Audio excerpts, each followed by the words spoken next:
I am done. I don't deserve this. I really do not deserve this. I deserve somebody who gives a shit. I'm not spending one more second of this life with some inconsiderate prick. The trouble with arguments is they don't work. I'm not talking about a good debate where you have some great ideas and they clash and you start this healthy back and forth that feels like a bit of fun. I mean arguments where tensions start to rise, responses start to get personal, and you go around in circles without getting anywhere. Often this kind of conflict takes on a life of its own where you end up arguing about who does more of the chores or what time you came home last night, while bigger issues like caring, teamwork, and appreciation hide under the surface. In some of my sessions, I will ask, what are some of the challenges that you face at work? And a lot of people tend to say, we can't communicate effectively, or we have a communication issue. They say things like they start what seems like a simple conversation, and then within minutes it escalates into criticism, blame, hostility, or even stonewalling. Now, before we get into the strategies of what I think will work through my research, here is what we know doesn't work. I mean, have you ever felt like you know that you're right, but the other party doesn't understand? Or maybe every once in a while, you just have to have something go your way. Now, for some people, the feeling of urgency nudges them into using some of these non-workable tactics like speaking more loudly or resorting to bringing up evidence. Then there are the times when we tend to speak with a tone of urgency to get on with it, and some just refuse to drop the topic. These strategies create problems.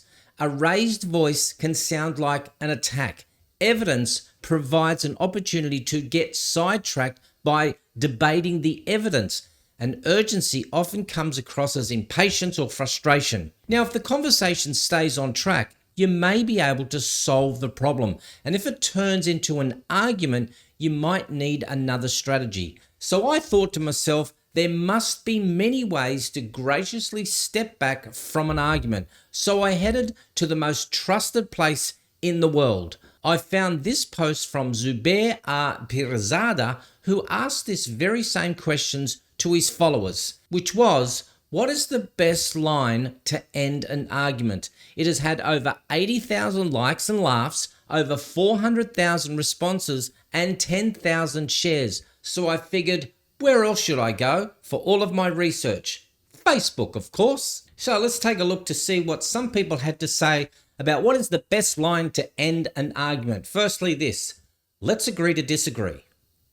From Andrew, he says, you're absolutely right, dear. Cocktail? John says, I'm sorry you feel that way.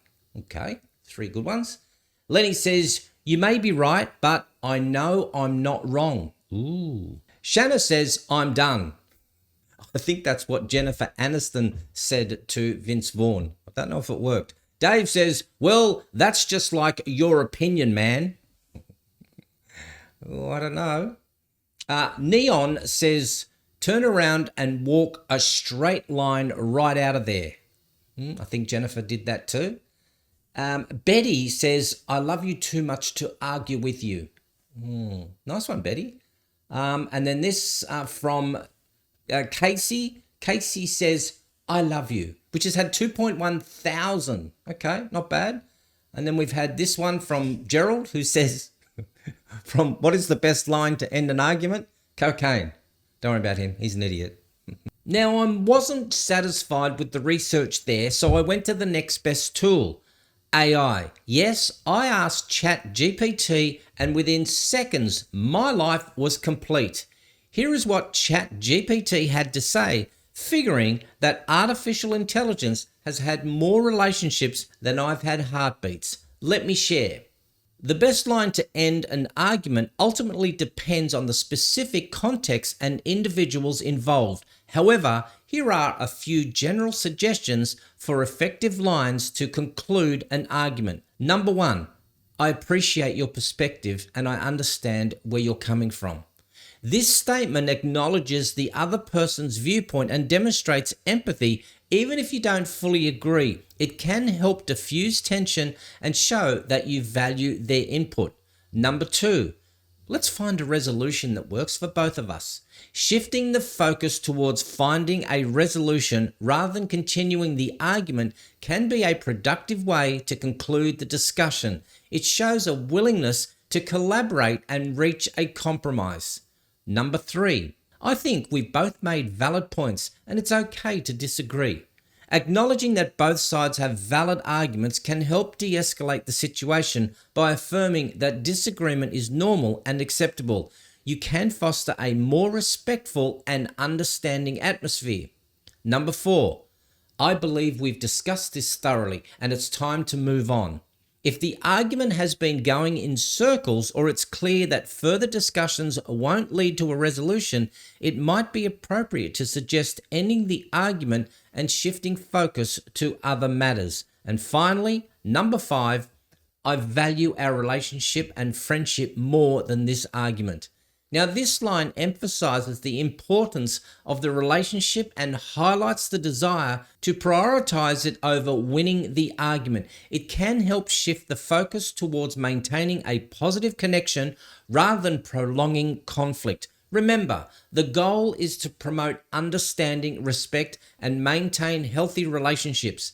Tailor your responses to the specific situation and the dynamics of the people involved to find the best way to conclude the argument positively.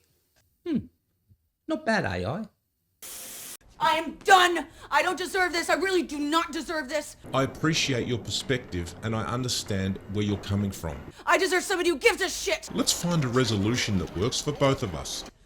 I'm not spending one more second of this life with some inconsiderate prick. I think we've both made valid points and it's okay to disagree.